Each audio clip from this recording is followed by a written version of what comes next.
오늘 저희 읽을 말씀은 시편 8편입니다. 시 8편 1절부터 9절입니다. 제가 읽겠습니다. 여호와 우리 주여, 주의 이름이 온 땅에 어찌 그리 아름다운지요. 주의 영광이 하늘을 덮었나이다. 주의 대적으로 말미암아 어린 아이들과 젖먹이들을 입으로 권능을 세우시며 이는 원수들과 보복자들을 잠잠하게 하려 하심이니이다. 주의 손가락으로 만드신 주의 하늘과 주께서 베풀어 두신 달과 별들을 내가 보오니 사람이 무엇이기에 주께서 그를 생각하시며 인자가 무엇이기에 주께서 그를 돌보시나이까. 그를 하나님보다 조금 못하게 하시고 영화와 존귀로 관을 씌우셨나이다.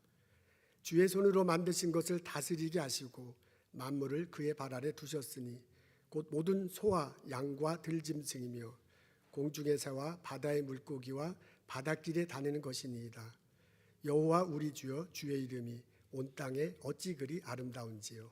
아멘.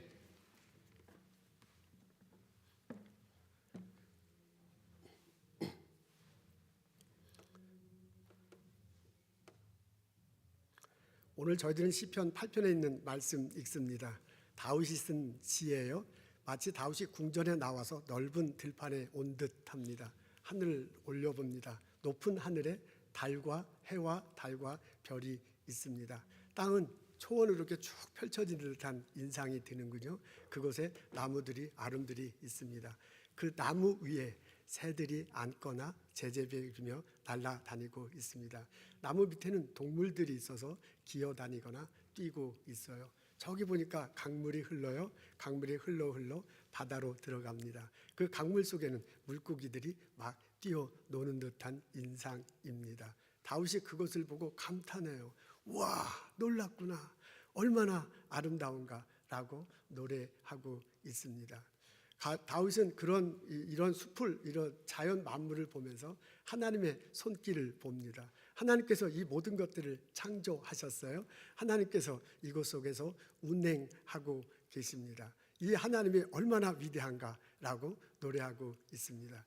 18편이 1절부터 9절까지 되어 있거든요. 1절부터 3절, 그 다음에 뒤에 7절부터 9절, 이 앞에는 이 자연 만물 숲 이런 것들이 되어 있고요. 그다음에 뒤편에는 동물들을 노래하고 있습니다. 그리고 그 가운데 인간을 놓고 있습니다.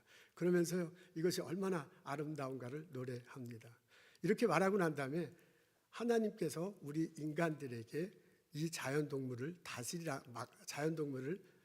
돌보라고 다스리라고 맡기셨다고 노래해요. 그게 6절입니다. 우리 앞에 있어요. 다 같이 읽겠습니다. 시작. 만드신 것을 다스리게 하시고 만물을 그의 발 아래 두셨으니 라고 그랬습니다. 여기 보면 만물이라는 표현이 나오네요. 앞에는 나무, 숲, 강, 달 이런 것들이 나오고 시 뒷부분에는 동물들이 나와요. 그러면서 그걸 만물로 표현하고 있습니다. 그 만물을 하나님께서 만드셨대요. 하나님이 만드시는데 친히 그 손으로 만드셨다고 하는군요. 그리고 그 만드신 것을 만물을 그의 발 아래 두었다라고 이렇게 표현되고 있습니다. 여기서 말하는 그는 인간이에요. 4절, 6절, 7절에 보면 하나님께서 인간을 만드신 장면이 묘사되고 있거든요. 그리고 그의 발이라고 그랬으니까 인간을 말합니다. 인간 발 아래 만물을 두셨다라고 그렇게 적혀져 있습니다. 이것을 읽으면 떠오르는 이미지가 있어요. 그게 뭐냐면 왕이 사람들을 다스리는 이런 느낌입니다. 4절, 5절, 6절을 보면 사람을 만드시고 사람에게 관을 씌웠다라는 이런 표현이 나와요. 우리 인간이 이렇게 좀 왕관을 쓰는 듯한 그런 기분이 듭니다. 그리고 여기 보면 발 아래 두었다라는 이런 표현이 나오는군요.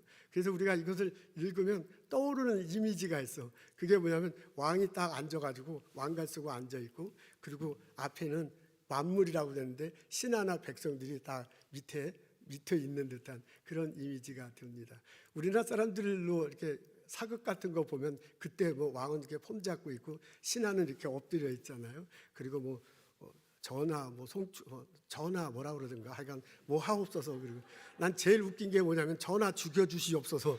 아니 그게 말이 안 되는 소리 왜 그러냐면 전하 죽여주십시오. 그 뉘앙스야 완전히. 요게 나온 단어만 본다면 다스린다 하고 이 다스린다라는 그 표현을 그 앞뒤로 해서 우리가 새겨보면 그런 이미지가 잡힙니다. 여기서 다스린다라는 그 단어는 창세기 1장에 나오는 다스린다라는 단어 그리고 그 내용과 같습니다. 히브리 원어는 다른 동사가 쓰였네요. 그렇지만 내용은 거의 같습니다. 하나님께서 이 세상을 태초에 이렇게 하나님께서 이 세상을 창조하셨어요. 그리고 인간에게 이 세상을 맡기십니다. 그 장면 나오죠. 1장 뒷부분에 보면 생육하라 번성하라 땅에 충만하라 이 땅을 정복하고 다스리라 라고 그렇게 적혀 있습니다. 그 다스리다는 거하고 이 시편 8편의 다스리라가 동사는 히브리 원어는 다지만 개념은 같아.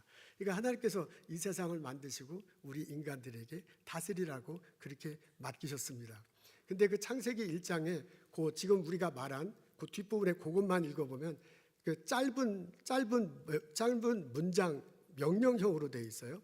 생육하라, 번성하라, 땅에 충만하라, 정복하라, 다스리라 이렇게 되어 있고 그게 아주 1절 안에 1, 2절 안에 함축적으로 나와 있습니다. 명령형으로. 그래서 그것만 딱 읽으면은요 느낌이 뭐냐면 느낌이 생육하라, 번성하라, 정복하라, 다스리라 이렇게 되니까 그걸 자꾸 생각하면 이런 생각이 들어. 이게 군대가 이렇게 서로 싸워서 이쪽 군이 이겼어. 이게 저 이긴 사람이 들어가 가지고요. 이걸 이제 정복하는 거죠. 그다음에 땅에 충만한 거야. 이긴 나라 사람들이 와 갖고 막 사는 거죠. 그러면서 그 사람이 이렇게 다스리는 듯한 이런 느낌이 듭니다. 그래서 이 다스리다라는 단어를 중심으로 창세기 1장과 시편 8편만을 딱 읽으면 어떤 느낌이 드냐면 뭔가 인간인 우리들이 왕이 돼 가지고 이 천하 만물을 좀 발 아래 두고 좀 뭐 다스리는 그런 느낌, 그런 뉘앙스 같은 것들이 있습니다. 그래서 우리가 이것을 보면서요 어떤 생각이 나면 자기도 모르게 이거 마음대로 해도 되는가 보다라는 그런 생각이 듭니다. 하나님께서 이 자연세계를 다스리라고 말을 했을 때 그리고 다스리라고 명령했을 때 왕 같은 내가 이것들이 만물 밑에 있으니 내가 이게 정복한 거나 다름없으니 내 마음대로 해도 되지 않는가? 라는 그런 생각이 이 뒷속으로 듭니다. 목사님 그런 사람이 어디 있습니까? 예수 믿는 사람은 하나님 예배하는 사람은 그런 사람 아무도 없습니다. 우리 그렇게 얘기해. 아무도 그렇게 생각하는 사람이 없다고. 근데 우리가 예수 믿지 않는 사람은 하나님 가르침 받지 않는 사람은 자기 욕심대로 사니까 그냥 이렇게 사는 거죠. 우리는 적어도 그렇게 자기 욕심 욕망대로 사니까 자연세계를 막 파괴하면서 살아. 근데 우리는 하나님이 이 세상을 만드셨다. 그리고 우리가 하나님께 맡겼다. 적어도 그것을 알고 있기 때문에 그렇게는 안 삽니다라고 말을 하지만 자기도 모르는 사이에 다스린다. 우리가 왕 같은 존재구나. 만물이 우리 밑에 있구나 해서요. 안 그러는 것 같지만 우리 마음대로 하는 거야. 우리 마음대로 사람을 대하고 우리 마음대로 자연세계를 대하는 모습이 우리들에게는 있습니다. 그래서 이 자연 만물에 어떤 일이 벌어지는가 한번 보겠습니다.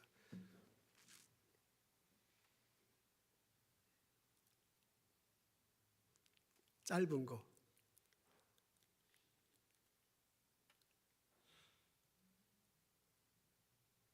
네, 그거 맞아요. 에게 전한 한 개의 유리병. 그게 아니에요. 아까 거. 네, 우리 임 집사님이 아주 수고가 많으십니다. 네, 그거. 지난 7월 전국에서 태어난 신생아 수는 22,352명. 이 아이들이 두 발로 일어서고 걷고 뛰어다니며 청소년기를 지나 성인이 되는 2040년에 인류가 몰락한다? 이건 사이비 종교단체의 지구 종말 예언 같은 게 아닙니다. 수십 년 전 컴퓨터 프로그램이 예측한 결과죠. 1970년대에 미국 MIT에서 만든 컴퓨터 프로그램 월드3. 각종 데이터와 이론을 통합하고 인류가 직면한 미래 문제를 이해하기 위해 만든 컴퓨터 모델인데 데이터를 입력하고 프로그램을 실행하자 충격적인 결과가 나왔습니다. 인구 증가, 산업화, 오염, 자원 약탈 등으로 인해 2040년에서 2050년 즈음 인류가 몰락한다는 겁니다. 이 자료를 바탕으로 성장의 한계라는 보고서가 나왔는데 뉴욕타임스는 당시에 이 보고서를 이렇게 평가했죠. 실제로 몇 가지 가정에만 의존한 데이터를 입력했다는 점, 시뮬레이션이 단순한 구조라는 점 등 여러 문제가 있었지만 최근 이 보고서의 내용이 점점 현실에 가까워지고 있습니다. 올해 발표된 IPCC 보고서에 따르면 2040년 전에 지구 평균 기온이 산업화 이전보다 1.5도 이상 올라갈 수 있다는데 1.5도 이상 오르게 되면 극한기온 발생 빈도가 산업화 이전보다 지금 약 4.8배가 늘었어요. 근데 그게 8.6배로 늘어나게 돼요. 그러니까 가뭄과 그 홍수도 동시에 늘어납니다. 강수량이 1.5배 늘어나고 가뭄은 2.4배 늘어나게 되는 거예요. 홍수의 위험이 100% 늘어나거든요. 그러면서 동시에 10억 명이 폭염의 고통 속에 살게 됩니다. 이런 거는 무슨 사막지대, 초원지대 아니야 그럴 텐데요. 안 그렇습니다. 도시 사람들도 3억 5천만 명은 폭염 도시에서 살게 되는 거죠.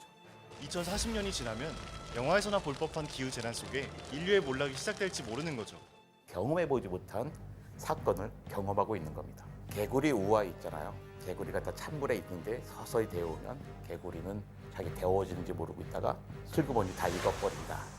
이게 숫자로 따져보지 않으면 그냥 개구리 같은 거예요. 근데 우리는 개구리가 아닙니다. 숫자를 사용할 수 있잖아요. 그래서 정확하게 우리가 얼만큼 진행됐는지 알고 있죠. 사실 우리에겐 지구를 되돌릴 수 있는 시간이 얼마 안 남았습니다. 10년입니다. 사실 10년도 아니에요. 8년이에요. 우리가 2018년에 전 세계가 배출한 이산화탄소 양이 약 450억 톤이었어요. 근데 그때 계산해 보니까 1.5도에서 막으려면 인간이 배출할 수 있는 최대 이산화탄소 양이 4,500톤이었어요. 한 7년치밖에 안 남은 거예요. 시간이 촉박한 만큼 세계 곳곳에서 탄소 중립을 위한 논의가 본격적으로 진행 중입니다. 탄소 중립이란 인간이 만들어내는 온실가스 배출을 최대한 줄이고 남은 온실가스는 흡수하거나 제거해 실질적인 배출량을 0, 제로로 만든다는 개념입니다. 근데 전 세계는 2050년에 넷 제로를 한다고 그러잖아요. 급격하게 줄여야 되는 겁니다. 지금의 자라는 친구들은 우리와는 전혀 다른 산업 구조에서 살아야 되는 거죠. 그 친구들이 불쌍하다, 우리 책임이다, 미안한데 하는 데서 그치는 게 아니라 그 친구들이 살 수 있는 새로운 산업 구조를 만들어줘야 되는 게 바로 우리의 역할이겠죠. 한국도 마찬가지죠. 서울시는 2050 온실가스 감축 추진 계획에 따라 건물, 교통, 자원순환 등 각종 분야에 맞는 추진 전략을 연도별로 수립했습니다. 공공건물 온실가스 총량제를 시행하고 탄소를 배출하는 내연기관차 신규 등록을 금지하고 자원순환을 통해 생활 폐기물 직매립을 제로화할 예정이죠. 또한 탄소 배출 감소의 중요성을 알리기 위해 서울 시민 모두가 함께 참여할 수 있는 캠페인도 진행할 예정입니다. 탄소 배출을 줄이기 위한 각종 생활 수칙을 함께 실천하고 공유하는 캠페인이죠. 이제는 정말 걱정만 하는 게 아닌 온실가스를 줄이기 위해 모두가 행동해야 할 때입니다. 네, 감사합니다. 뭔가 이상하죠. 우리가 이렇게 살아가면서도 뭐 많이 변하는 걸 이제 느끼는데 우리 자녀 세대들이 살 때는 이것보다도 훨씬 더 열악한 환경 속에서 살아간다. 지금 이제 그 말이죠. 1970년대 MIT에서 예측했다니까 참 놀랍네요. 그 예전에. 그리고 그런 것들이 지금 계속 이루어지고 있습니다. 시편 8편에 보면 다윗이 자연 만물을 보고 참 아름답다 그렇게 노래하고 있어요. 그렇게 노래하면서 이 자연 만물을 하나님이 우리 인간에게 맡기셨다. 다스리도록 하셨다 하거든요. 그럼 이제 그 말대로 하면 우리가 이 자연 만물을 다스리고 그 결과로 참 아름다워야 돼야 돼. 그죠? 다윗이 참 아름답다 말하고 우리 인간들에게 맡겼으니까 우리가 다스리면은 점점점 아름다워야 되는데 이 동영상을 보고 우리가 느끼게 보니까 전혀 아름답지 않습니다. 하나님께서 최초에 이 세상을 만드시고 매일 하신 말씀이 있으죠. 첫날 만드시고 두날 만드시고 참 보기에 좋다, 너무나 좋다라는 그 소리를 매번 하셨습니다. 그러니까 창세기 1장에 보면 가장 많이 나온 단어가 보기에 참 좋다는 거예요. 그리고 그 하나님께서 우리에게 이 자연 세계를 다스리라고 그랬다고 말해요. 그렇다면 우리가 하나님께서 맡겨진 이것을 다스리고 우리가 한 결과를 통해서 하나님 보시기에 참 좋다 이렇게 말해야 되는데 어떻습니까? 지금 우리가 우리 세상을 볼 때 하나님이 볼 때 참 우리가 다스린 이 결과로 참 보기에 좋다라고 하나님이 말씀하실 수 있을까? 무언가 잘못됐다는 것을 알 수 있습니다. 하나님 보시기에 참 좋은 이 세계가 되려면 다윗이 말한 대로 아름다운 세계가 되려면 해야 할 일이 많지만은 오늘 저는 두 가지를 언급하고 싶습니다. 첫째는 우리가 꼭 해야 될 거야. 우리가 해야 될 거. 둘째는 우리가 하지 말아야 할 것입니다. 첫째 우리가 해야 할 것은 우리가 하나님 마음을 가지고 자연 만물을 바라보는 겁니다. 하나님 마음을 가지고 자연 만물을 바라보자. 하나님께서 태초에 이 땅을 창조하셨네요. 하나님의 계획대로 첫째 날 만드시고 보기에 좋다 하셨어요. 둘째 날 만드시고 셋째 날 만드시고 계속해서 보기에 좋다 하셨습니다. 여섯째 날에 우리 인간을 만드셨죠. 그때 그 인간을 만들 때 이렇게 말씀하십니다. 우리의 형상을 따라 우리의 모습대로, 우리의 모양대로, 그렇죠.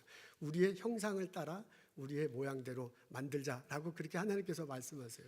여기서 우리의 형상이 무슨 의미냐는 것은 학자들마다 생각이 다르죠. 또 우리도 성경 공부 시간에 많이 논의하는 겁니다.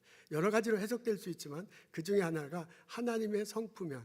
여기서 우리의 형상을 따라하는 것은 하나님의 성품대로, 다시 말로 하나님의 마음을 심어주면서 인간을 만들자라고 그렇게 해석하기도 합니다. 아주 타당한 해석이라고 저 생각하고 많은 분들도 그렇게 여깁니다. 그렇게 본다면 우리가 태어날 때 이미 하나님께서 하나님 마음을 우리에게 심어주셨어요. 그 하나님이 심어준 마음 가지고 살아가는 것이 곧 하나님의 모양대로, 하나님의 모습대로 살아가는 거거든요. 그렇게 하나님께서 우리를 만드셨어요. 그렇게 만드시고 우리에게 자연세계를 맡기셨단 말이야. 그렇다면 우리가 자연세계를 대할 때 하나님이 심어준 마음을 품고 자연세계를 그렇게 다뤄야 할 것입니다. 여러분, 하나님이 태초에 창조하신 것을 보면 다 질서가 있죠. 첫째 날 만든 거하고 둘째 날 만든 거, 셋째 날 만든 게 달라요. 그리고 그 하나님 보시기에 참 보기에 좋다고 그랬습니다. 그러니까 만들어 놓은 거에서 보면 질서가 있고 그리고 조화가 있습니다. 인간 만드시고 난 다음에 먹을 거를 주죠. 우리 인간들에게 준 것은 그 채소하고 열매하고 나무야. 그렇죠? 그 다음에 이 동물들에게 준 것은 푸른 풀이라고 하셨습니다. 그러니까 창세기 1장에 처음 걸 보면 이제 육식은 나오지 않네요. 사람은 사람 먹을 게 있고 동물은 동물 먹을 것이 있어요. 그러니까 사람이 동물을 잡아먹을 필요도 없고 동물도 동물끼리 잡아먹을 필요가 없는 거야. 그러니까 하나님이 만드신 첫 번째 이 모습을 보면 질서가 있고 조화가 있고 공존, 그러니까 서로 생존, 같이 살아가는 상생, 공존 상생하는 거지요. 그렇게 서로 살아가는 모습을 그려놨어요. 만들어 놓으셨어요. 그리고 하나님께서 말씀하셔서 그때 이제 마지막에 심히 보기에 좋다 그래서 이야 너무나 보기에 좋다 이렇게 말씀하셨어요. 그렇다면 그리고 우리에게 이제 다스리라고 한 거거든요. 그렇다면 우리가 인간이 우리가 만물을 다스릴 때 그 결과로 하나님의 마음에 품고 단 결과로 질서가 있어야 될 것이고 조화를 있어야 될 것이고 이게 서로 상생, 같이 생존한 그런 모습이 있어야 하거든요. 근데 우리가 지금 그런 모습인가 하는 반성을 해봅니다. 시편 8편에 보면 그 하나님 말씀을 좀 더 이렇게 쉽게 다윗이 표현해 놨습니다. 8편 4절 6절, 4절 5절 6절이에요. 4절에 사람이 무엇이가 한데 주께서 그를 생각하시며 인자가 무엇이가 한데 주께서 그를 돌보십니까? 라고 하죠. 그를 하나님보다 작게 만드시고 그리고 뭐라 그랬죠?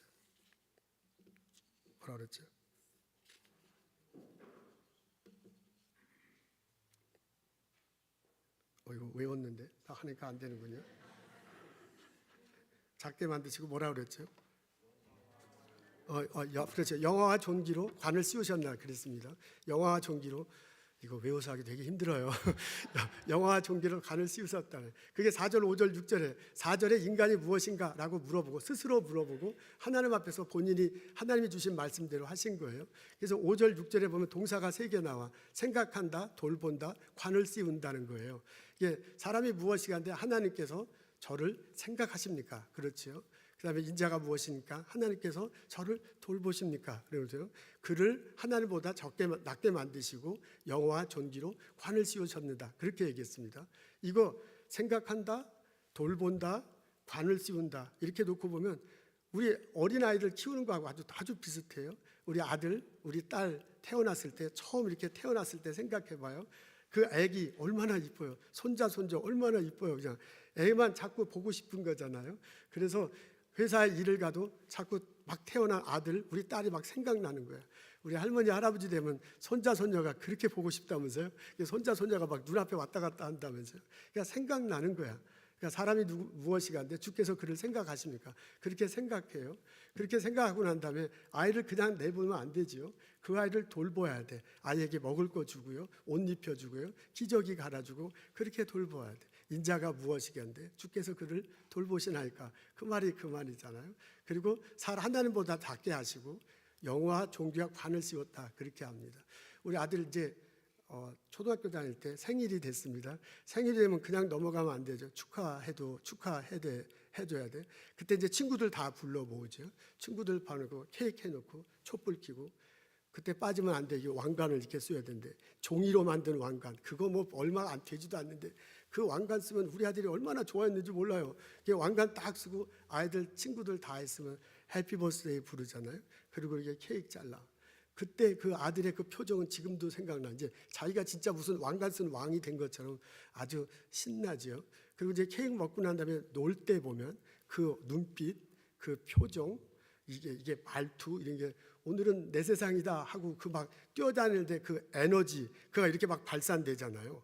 여러분 다 그 기억나죠? 그 에너지가 발산되는 게 그 영광스럽게 보이는 거거든요. 그게 영화야. 그러니까 왕관 씌워주고 아들한테 왕관 씌워주니까 아가 기분 존귀케 여기는 거거든요. 그러니까 아들이 좋아갖고 막 여러분 딸들이 좋아갖고 뛰어다니고 애들하고 얘기할 때 에너지가 풍풍 솟아나는 게 그게 영화스러운 거야. 그거하고 똑같아. 우리 아들, 우리 딸, 우리 손자에게 낳고 키우고 생각하고 돌보고 왕관 씌우고 존귀케 하고 영화롭게 하고 우리 그렇게 아이들 길러 그렇잖아요. 근데 지금 다윗이 뭐라 하면 하나님이 우리 인간을 그렇게 여긴대. 하나님이 나를 생각하신대.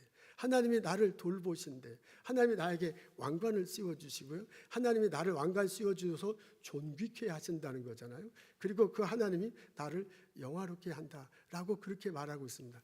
그러면서 하나님이 나를 그렇게 대하시면서 이 자연 만물을 다스리라 라고 그렇게 권면하신 겁니다. 그렇다면 여기서 말하는 다스린다는 것은 하나님이 우리에게 해준 우리가 받은 그것대로 또한 다른 자연 만물을 대하는 그런 의미에서 다스린다는 것입니다. 하나님께서 이 세상 모든 것들을 다 만드셨어요. 하나님께서 우리 인간들을 다 만드셨어. 나도 창조하셨을 뿐 아니라 저 사람도 창조하셨어요. 하나님이 나를 생각하고 돌보고 왕관을 씌우고 존귀케 하고 나를 영화롭게 했다면 또한 하나님이 저 사람도요 생각하고 돌보고 왕관을 씌우고 존귀케 하고 영화롭게 하실 거야. 저 사람하고 나는 하나님 앞에서 동등한 존재야. 우리가 피부 색깔이 다르다고, 언어가 다르다고, 저 사람이 좀 잘못했다고 멀리 해서는 안 되는 거야. 여기서 말하는 다스리다는 것은 똑같은 피조물이다, 하나님이 똑같이 살아가는 존재다라는 것들을 인정하고 그 사람과 나아가 동등하게 대하는 거예요. 그게 하나님 마음이에요. 그게 하나님의 형상을 따라 하나님의 모양대로 만드셨다는 게 그렇게 우리가 창세기 1장과 시편 8편을 연결해서 그렇게도 해석할 수 있습니다. 여러분, 하나님께서는요 다윗을 통해서 자연 만물에 대해서 그렇게 대하기를 원합니다. 우리가 왕이고 너는 내 발밑에 있구나, 내가 갑이고 너를 은우가, 그게 내 마음대로 할 수 있는구나, 그게 아니에요. 시편 8편에 있는 그 다윗이 말하고자 하는 것은 하나님이 나를 생각하고 돌보고 나에게 왕관 씌워주고 나를 존귀케 해줘, 그 에너지로 영광스럽게 나를 만들어 주셨으면, 그렇게 나를 했으면 나도 또한 이 자연 만물에 대해서 그렇게 해야 된다. 그게 바로 다스리는 거다라고 우리들에게 권면하고 있습니다. 내가 존귀한 만큼 하나님이 만든 이 세계도 존귀한 거야. 그러니까 하나님이 나를 생각하고 돌보고 왕관 씌우고 존귀하고 영광을 한 것만큼 이 자연 만물에 대해서도 내가 생각하고 내가 돌보고 내가 왕관을 씌우고 내가 존귀케 하고 영화롭게 해야 될 것이다 라는 가르침입니다. 성 프란시스코가 생각납니다. 아시스라는 이탈리아의 도시에서 태어났어요. 주여 나를 평화의 도구로 써주옵소서. 그것을 쓴 수도사입니다. 이분은 자연에 대해서 아주 애착을 가지고 그 자연 속에 있는 하나님을 많이 묵상하고 했다고 합니다. 그는 자연을 거닐며 황홀한 기쁨의 넋을 잃었고 언덕과 골짜기에서 보이는 신성함의 경이로움을 느꼈습니다. 꽃과 동물의 아름다움에 경탄하였고 심지어 생명이 없는 것들에조차도 신비함을 느꼈다고 합니다. 그러면서요 이분이 쓴 시가 있어요. 주여 나를 평화의 도구로 써주소서. 그런 것처럼 시를 썼는데 자연에 관한 거예요. 근데 여기에 누나, 언니, 어미라는 그 표현이 나오는데 자연을 그렇게 묘사합니다. 예를 들어 그 시의 일부분을 읽겠습니다. 누나, 달이며 별들, 그러니까 달과 별을 누나로 표현했어요. 누나, 달이며 별들의 찬미를 내 주여 받으소서. 빈 맑고 절묘하고 어여쁜 저들을 하늘에 마련하셨음이니이다. 언니, 바람과 공기와 구름과 개인 날씨 그리고 사시사철의 찬미를 내주여 받으소서. 당신이 만드신 모든 것을 저들로서 기름이시니다. 쓰임 많고 겸손하고 값지고도 조촐한 누나 물에게서 내주여 찬미를 받으소서. 아리고 재롱되고 힘세고 용감한 언니 불 찬미함을 내주여 받으소서. 그로서 당신은 밤을 밝혀 주시나이다. 내 주여 누나요 우리 어미인 땅에 찬미 받으소서. 그는 우리를 싣고 다스리며 울긋불긋 꽃들과 풀들과 모든 가지 과일을 낳아줍니다. 그러니까 해, 달, 별 이런 땅을 찬미한 건데 누나, 언니, 어미 그러니까 좀 어색하기는 해요. 근데 이 사람이 이렇게 시를 쓰면서 하고자 하는 것은 뭔지 알겠죠. 나와 인간인 나와 저 자연 세계는 똑같다 이거죠. 똑같은 하나님의 피조물이다. 내 형제며 자매다.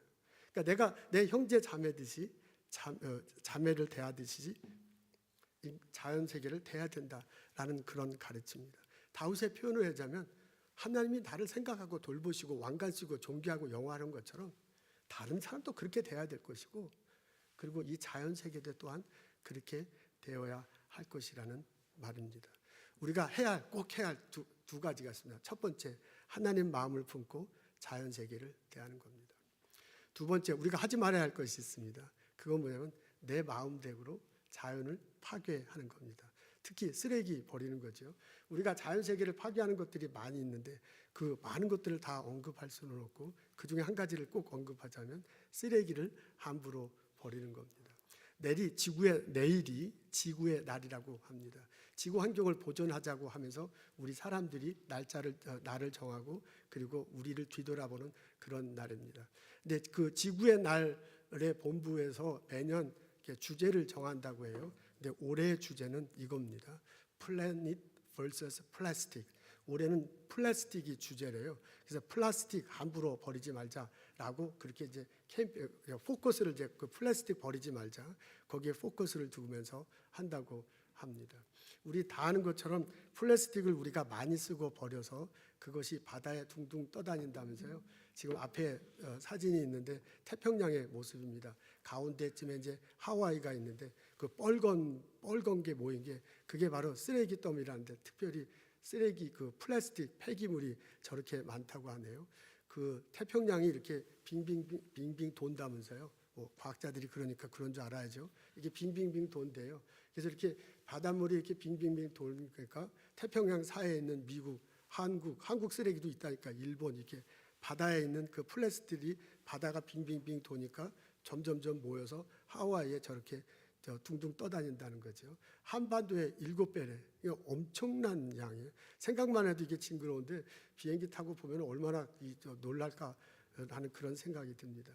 이게 이제 크게 문제가 되는 것은 물고기들이 그리고 새들이 바다 새들이 이게 먹인 줄 알고 이제 그걸 먹는 거죠. 그러다 보면 이제 죽는 거예요.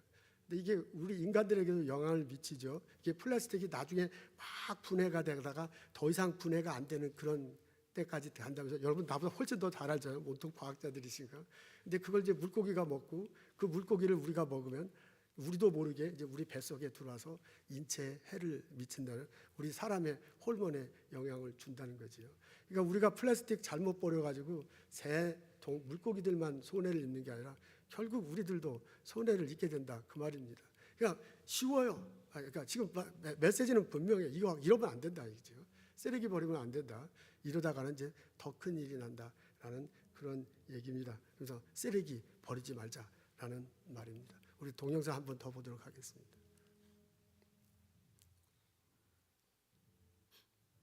에게 전한 한 개의 유리병 그리고 이 유리병 안에 하루 동안의 쓰레기를 모두 담아주세요. 여기요? 불가능할 것 같은데. 가능할까요? 저는 힘들 것 같은데. It is. It's not easy at first, but then once the system is in place, then you don't have to think about it. If we can do it, so can you. 걱정하는 그녀를 도와줄 세계적인 제로 웨이스트 실천가 비존슨. 그녀의 가족이 한 해에 버리는 쓰레기 양은 겨우 작은 유리병 한 개뿐. 그런 그녀가 지난 5월 대한민국을 찾았습니다. 미국인 비 존슨의 제로 웨이스트 노하우가 과연 한국인에게도 통할 수 있을까? Hi, nice to meet you. Nice to meet you. Nice to meet you. I admire your thought. Oh, well, thank you. Wow, great. 유리병을 하나 가지고 나오셨는데 이 유리병 안에 든 물건들을 저희한테 좀 소개해 주실 수 있나요? So in the end, what's left are, well, so I don't know if that's from the pair of shoes. Sometimes, you know, there are things, Yeah, straps that I don't like that I cut off. Yeah, I mean, there is a lot of like those cheese labels because we really like it. 그러니까 이게 1년 안에 나온 쓰레기의 전부라는 거죠?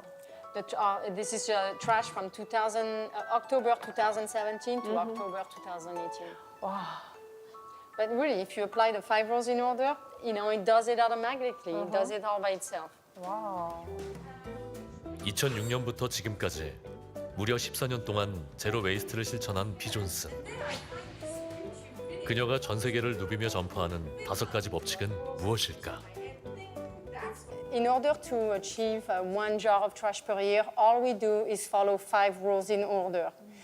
The first one is to refuse, and that's to learn to say no to all the things that people are trying to give you, whether it be business cards, plastic bags, straws. The second rule is to reduce, and that means letting go of all the things you don't really use or need in your home. When you let it go, you make it available to your community. The third rule is to reuse by swapping disposables for reusables and buying secondhand if you need to buy something. Then it's to recycle, but recycle only what you cannot refuse, reduce, or reuse. And finally, it's rot, which is composting the rest. So really, if you follow these 5 rules in order, that's how you eliminate trash. 제로 웨이스트 라이프를 실천하기 위해 장을 볼 때는 비닐봉투 대신 천주머니를 이용하고 I use baking soda for exfoliation, and I use this green clay, which I buy in bulk for a mask. 생필품도 직접 만들어 사용하며 생활비 또한 40%나 줄였습니다. 어른들은 이걸 컨셉으로 받아들여서 좀 노력을 해볼 수 있지만 아이들한테는 이게 좀 어려운 일이 아닐까 생각이 들거든요. 베아 존슨 씨의 자녀들도 잘 적응을 하던가요? Kids have very simple needs, and as long as those needs are met, they're happy. As long as they have a cereal that they like in the morning or a cookie when they come home from school, they're happy. It's the parents that don't complicate those needs. The parents are the ones that consume. That's true. 저희 아이는 굉장히 어리기 때문에 기저귀에서부터 물티슈 뭐 다 일회용품들이 굉장히 많아요. 그런 일회용품들을 어떻게 대체를 하셨는지 그게 가능한지도 굉장히 궁금하거든요.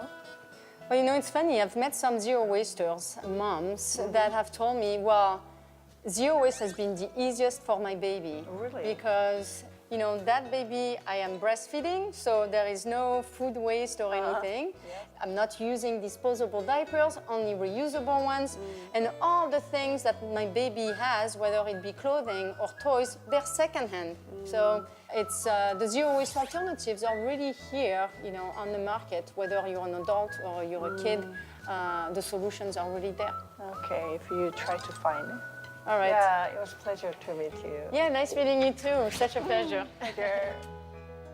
사실 막 어렵게 생각하기보다 그녀가 말해준 5가지 단계 있잖아요. 그 5가지 단계를 좀 천천히 차례차례 한번 실천을 해보면 언젠가는 마지막 그 제로 웨이스트까지 가지 않을까 그런 생각이 들긴 했어요. 즐거움은 끝이 없. 저게 가능할까요? 1년에 쓰레기 요만큼만 버린다는 게 이게 참 설교할 때마다 제가 자주 느끼는 건데 난 하지도 못하면서 전하는 이 저의 그 괴로움이 얼마나 큰지 봅니다. 근데 1년에 한 번 이거 꼭 설교해야 되기 때문에 할 수 없이 하는데요. 저도 진짜 이 등에 식은땀이 줄줄 흐릅니다. 근데 이렇게 하자라고 해야 된대. 그래서 할 수 없이 이렇게 얘기합니다. 시편 8편 읽었습니다. 다윗이 우리에게 알려줘요. 당신은 하나님이 창조하셨고 생각하고 돌보고 왕관을 씌워준다. 존귀하게 여긴다. 귀하게 영화롭게 한다라고 우리에게 알려줘요. 그래서 또한 나도 다른 사람을 나도 자연 만물을 그렇게 대하라고 요청하십니다. 하나님 보시기에 참 좋은 세상, 다윗이 말하는 그 아름다운 세상, 우리를 통해서 이루어지기를 기대해 봅니다. 다 같이 기도하겠습니다. 하나님 깨달음 주셔서 감사합니다. 마음속에 새기며 실천할 수 있도록 도와주옵소서. 나를 통해서 이 세상이 아름다운 세상, 나를 통해서 이 세계가 하나님에게 좋은 세계가 될 수 있도록 인도하옵소서. 감사합니다. 예수님 이름으로 기도합니다. 아멘.